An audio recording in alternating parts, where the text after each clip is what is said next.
Hi everyone, thanks for checking out this video. Okay, we're really getting close here. This is probably going to be the last video we do where we're actually going to be like building out this package. And then after we finish up this one last thing, then it'll be time to actually put everything together into the final neural network and do our like test project.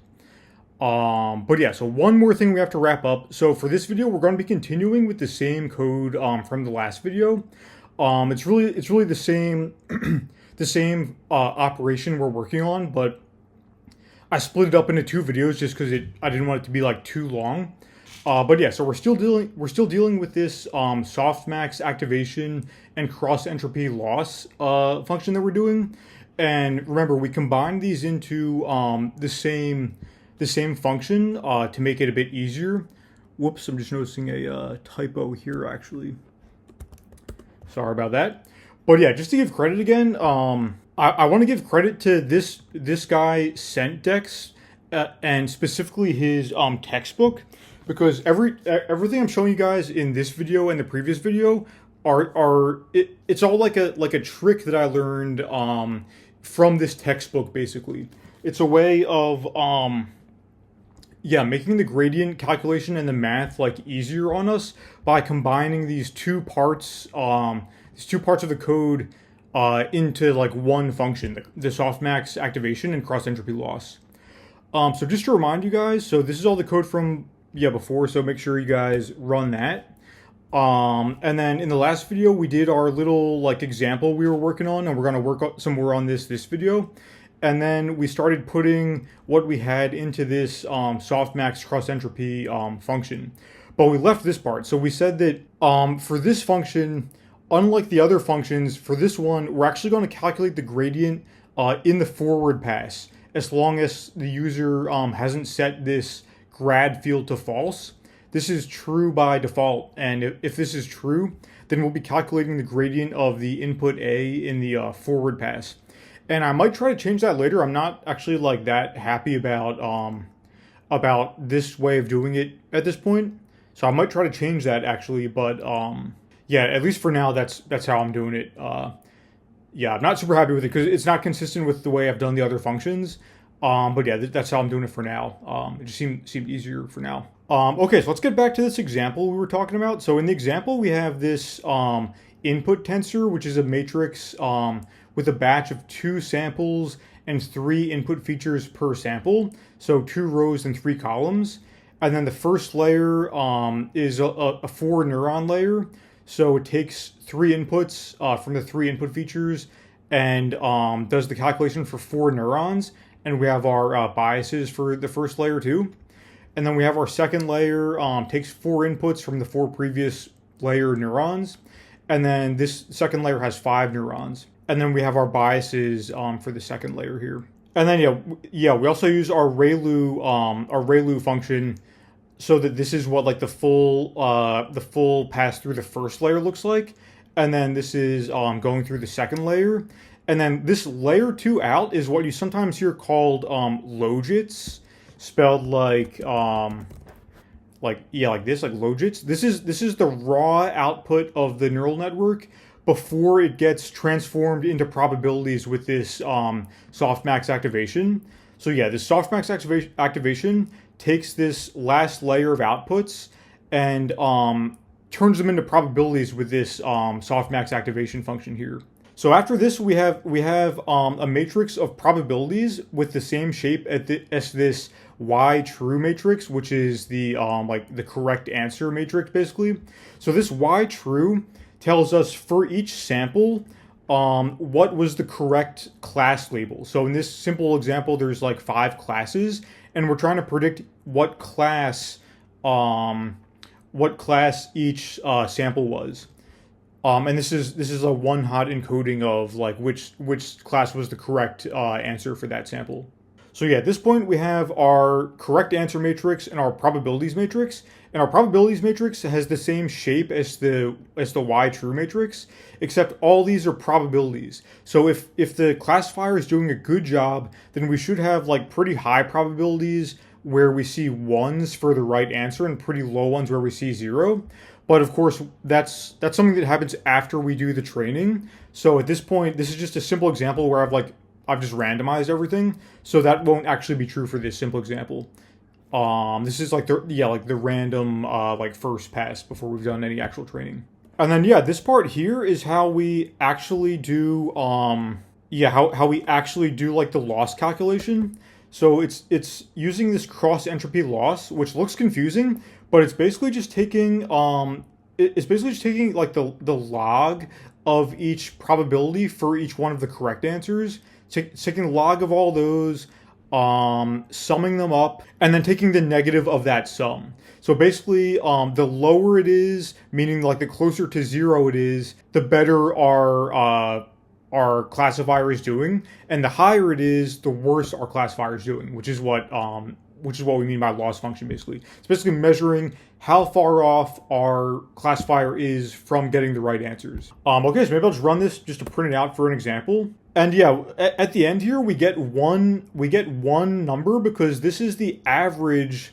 It's the average for the loss of all of the samples in the batch. So that's kind of an important part too. We're averaging these individual sample losses to get the to get the loss for the whole batch. Okay, so let's talk about now how to start calculating the gradient that we need to do for this operation. So maybe actually to make it a little bit easier, I'll just call this like final loss, just so we know what we're talking about. Then I'll say print final loss. And by the way, guys, don't worry if you're seeing like slightly different numbers than me, because this is just because of the random number selection. So even if I run it like more than once, I'm getting a bunch of different numbers here. That's just because everything here is like being picked randomly. Okay, so what this will actually look like once we're done with writing our function is this will be basically like final loss equals softmax cross entropy, and this is a function that's going to take in our layer 2 out and our y true. And just another thing I'm not totally happy with at this point is that the way things are now, the layer 2 out is a tensor, but the y true actually cannot be a tensor. The y true has to just be a regular 2D array like this. So it actually cannot be a tensor. It has to be a 2D array. I want to work on changing that in the future to make it more robust. But that's how it is for now, at least. So this has to be 2D array like this right here, and then layer 2 out is the tensor that we got out of the second layer, and this is again our logits, they're called. Okay, so that's what this is going to look like basically when we actually write this function and do the function call. And so we're getting there.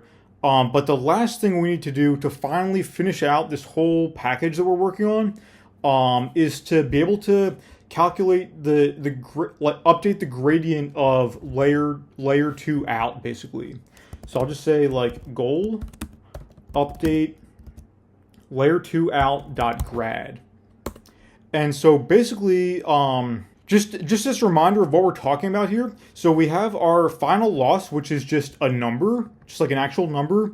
So now what we're looking for is the derivative of this final loss with respect to every element in this layer 2 out. And maybe we can just print out again what this is, just to like see what we're dealing with here. So this is just a tensor, and we can print out the size of it too, just so we get an idea of what we're dealing with. So it's a 2x5 tensor, 2 rows for the 2 samples in the batch, and then 5 columns for the 5 possible class labels. And this is what it looks like again before it gets passed through this softmax activation, because this softmax activation and this cross entropy loss again are both part of this softmax cross entropy function. So the goal here, and this is the trick, this is what actually makes the math easier, is that it's easier to just calculate the derivative of the final loss directly with respect to the logits, rather than having to go like in steps backwards and do like the probabilities and then the logits.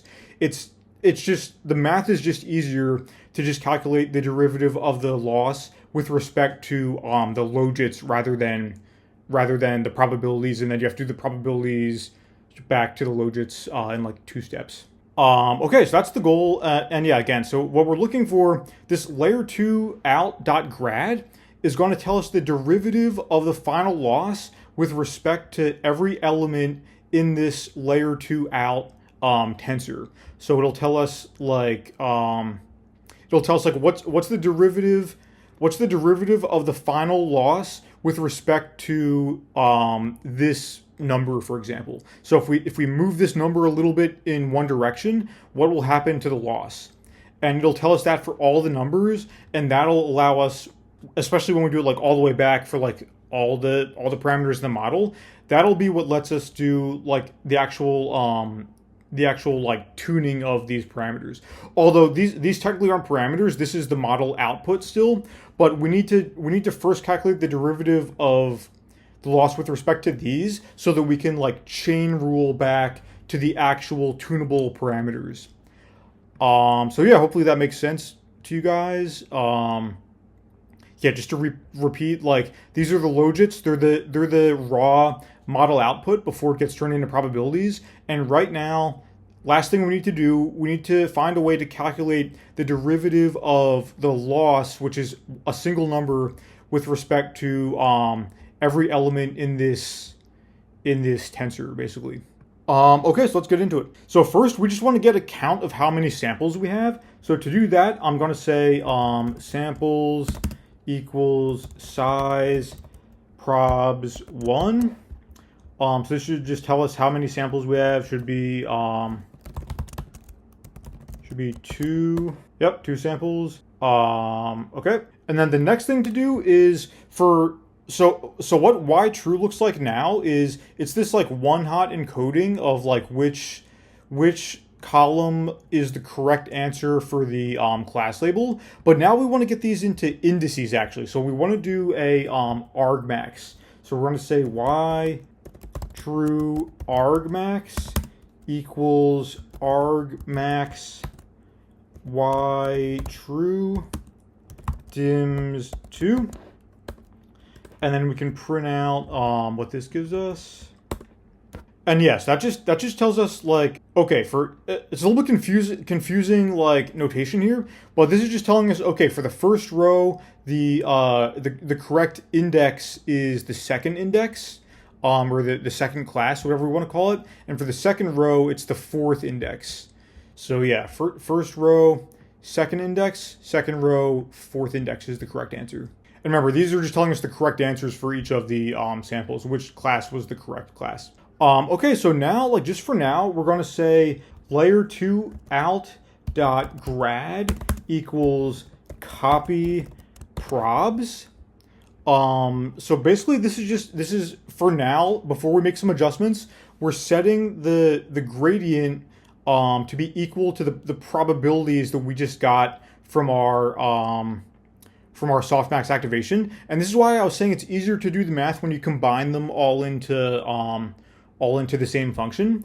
But yeah, this is what we're going to do for now. So now maybe we can just print out what this looks like. Some of this is hard to understand intuitively, but one way to think about this is just, rather than trying to think too precisely about the intuition, we can think about just the intuition of the sign of these derivatives.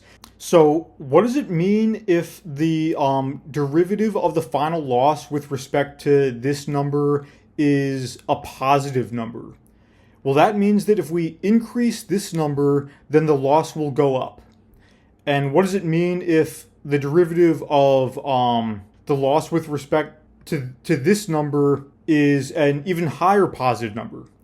Well, that means that if we increase this number by a bit, then the loss will go up even more. But something is still missing here. So what we need to account for is that at least some of these should have negative derivatives, meaning that if you increase them, then the loss will go down actually. And to be specific, the elements that will have negative derivatives are the elements that correspond to the correct answers. So we said that for the first row, it was the second element. So this is the logit like output for the actual correct answer for the first row.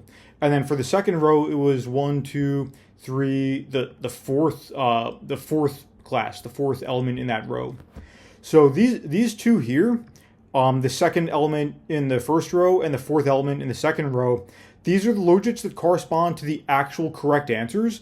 So the derivative of the loss with respect to these numbers should actually be negative, because increasing these numbers will cause our loss to decrease, meaning that our model will be better. We'll be having less loss because we'll be closer to predicting the right answer with a high probability. So yeah, now it's time to just correct for that. So to make these numbers negative, to make the gradient for these elements negative, we're basically just going to say, okay, for samp ind in 1 samples. So this is going to just iterate for each one of our samples, and then we're going to say layer 2 out dot grad, the sample ind, and then y true argmax samp ind 2, and that's just going through and getting, like, for each of these argmaxes, just getting like the column index to tell us what actually was the correct answer. So this is just going through each one of the samples, and we're about to do an update on the gradient element for each of the actual correct elements, like the correct answer for each one of the samples. So what we're going to do there is we want to just make the gradient minus equals 1 to get it to be negative, basically. Yeah. So now let's see again what our derivatives look like after adding this code. Yeah. So now we can see that for the gradient elements that are showing the derivative of the final loss with respect to these two elements, it's actually the derivative of the loss with respect to these two numbers is a negative derivative, because these are the actual right answers. So if we increase these numbers, that'll be actually causing our loss to go down, because that'll be increasing our probability, even though these aren't probabilities yet. These are the numbers that are about to get turned into probabilities with the softmax activation. So we want these numbers to be like as high as possible. So yeah, we want these numbers to be actually pretty high, since they correspond to the right answer, and for all these other numbers to be low. So that's why, again, if anything's confusing about the math with this like gradient update, it might be worth it to like prove the math to yourself, to actually work it out on paper, like why it's like this. But I think the important thing to get the intuition of it is to think about the sign, and like why the derivative of the loss with respect to the logits for the correct answers is negative, because increasing those numbers will cause the loss to go down. And for every other number, the derivative is positive, because increasing those numbers will cause the loss to go up, basically. And then there's one more thing to do. So the very last thing to do is, since for our loss function, remember we took the average for the batch, we need to also account for that in the gradient. So the very last thing to do is we're going to say layer 2 out dot grad element-wise division samples, where remember samples is just number. You know what, actually I wrote this, the way I wrote this here is correct, and I think that's the way it actually looks in like the actual like source code. But I wrote this kind of confusing. It's actually, I think, easier to just write something that's equivalent but just looks easier, I guess, which is layer 2 out dot grad equals layer 2 out dot grad element-wise division by the number of samples. So this is just accounting for this this averaging we did to get the final loss, basically. So we want to also account for that in the gradient calculation. Okay, so now we can see what we have here. And yeah, so the sign of everything is still like it was before. So we have negative derivatives for the elements of the gradient that correspond to our correct answers, because increasing those numbers will cause the loss to go down.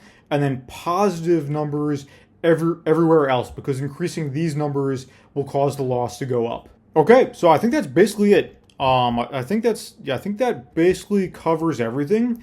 Now I think we can start actually putting this into our function here. So remember we said like if grad, where grad is a Boolean. So this just means that the user can like turn this off if they want to. If they don't want to, if they're not doing any like back propagation at the moment, they can set this to be false so that it won't calculate the gradient on the forward pass. But if this is just left to its default, then the gradient of A here will get calculated during this forward pass. Just because, like I've been saying, the math is easier. I've been thinking about possibly trying to change this code and not do it this way, because I don't like how it's inconsistent with all the other operations where we did it with the backprop function. But yeah, for now I just kept it like this. So yeah, let's start adding in the actual code here. So we'll say, you know what? Yeah, a lot of it can just be copy and pasted, but we just have to change.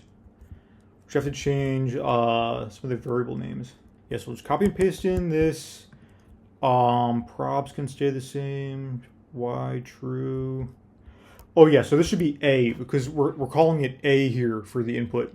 But A in this function is just like layer 2 out that we were working with up here. A is just the like logit, like raw output of the neural network before it gets turned into probabilities. Yeah, this should be A.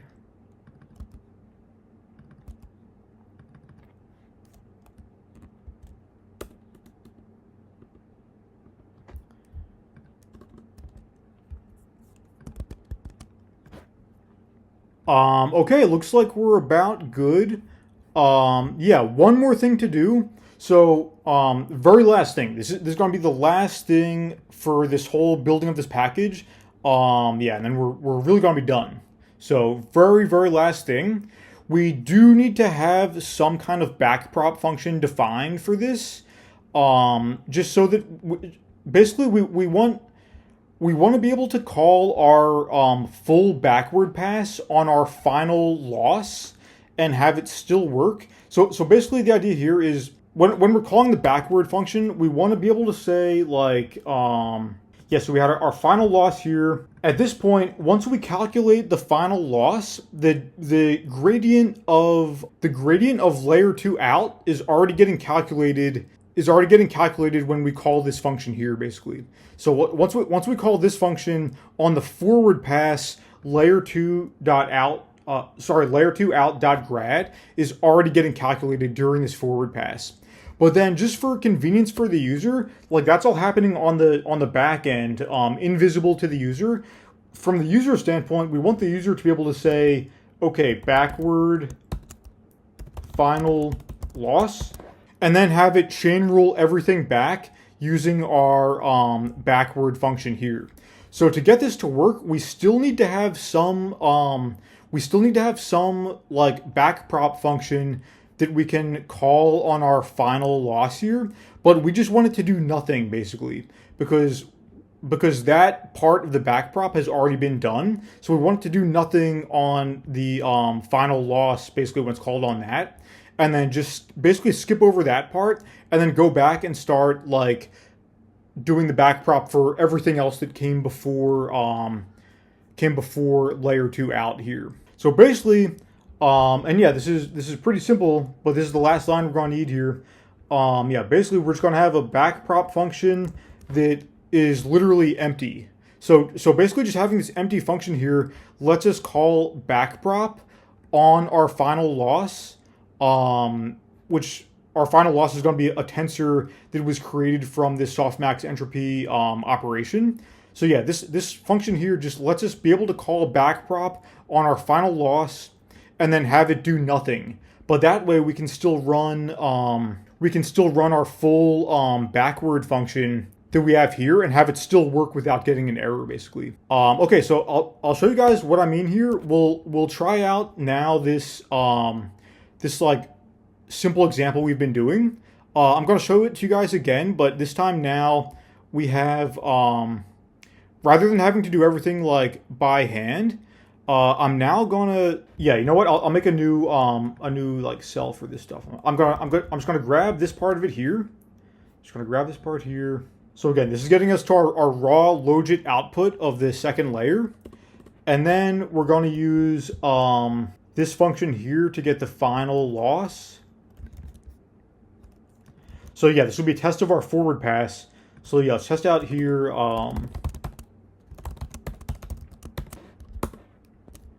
Okay, so that's our final loss there. And then now at this point, layer two out, the gradients of this have already been calculated. So those are our gradients. We can even print this like before and after this forward pass if we want to. You can see before the forward pass, it's all zeros. Then this forward pass happens, and everything is calculated during the forward pass. Although we could set grad to false and then have it not do that if we wanted to. But yeah, if grad is true, or if it's just the default, then yeah, that layer 2 out.grad will be all calculated during the forward pass. But that's invisible to the user. So from the standpoint of like being user friendly, we want the user to be able to just call backward on the final loss like that. And then this should tell us, this should go back and finally go back and chain rule back all the way basically. So this will tell us the derivative of this final loss number with respect to everything that went into to calculating it in terms of like all the inputs and model parameters. So just for an example, let's print out now like weights1.grad. Yeah, get rid of these maybe. And I'll show you guys the same thing as before. So I'll say, okay, print out weights1. Okay. So yeah, this tensor here is our weights for the first layer. And then we have our derivatives of the loss with respect to all these weights. So basically this weights1.grad is telling us how the loss will change, like the final single number we got for our final loss here, how this loss will change if we adjust each one of these weight parameters. So this is telling us for our first weight, the first element in the first row of this weights matrix, if we increase this weight by a little bit, then the loss will go up by a little bit. And that also means in reverse too, if we want the loss to go down, we could decrease this weight by a little bit, and that'll make the loss go down by a little bit. For this second element, it's the opposite. So this weight, if we increase this weight, the loss will go down by a little bit because the derivative of the loss with respect to this parameter is negative. And if we decrease this weight, then the loss will go up. So this is the point of everything we've been doing, basically.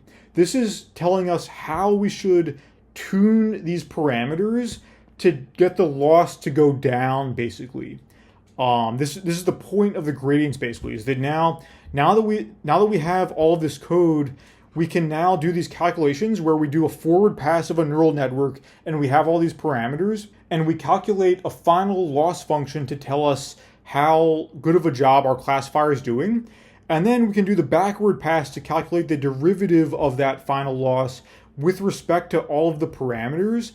And then that tells us how we should adjust the parameters to get the loss to go down so that our model can perform better. Okay, yeah, that's basically it. So at this point, we actually have all the code we need to do like a basic neural network, which I kind of just showed you guys. But again, this was just like a small small play example kind of. But in the next video, we're going to do our actual real test project. So we're gonna work on solving an actual deep learning problem with all this code that we just wrote by making our own neural network. With all this code that we wrote completely from scratch, basically. So yeah, thanks for sticking with me all this way through this series, and yeah, I'm proud of you guys for making it this far. I know it's a lot of videos. Yeah, there's like the 17th video. So yeah, thanks for sticking with it. And yeah, in the next video, it might be the last video, or I might break it up into 2 videos. But yeah, the next part, we're going to be, yeah, actually trying out this code we've written like for real, basically, and seeing it like actually work for real on like a real deep learning problem. Okay, well, that's all I have for you guys for today. So thanks for watching, and I'll see you guys next time.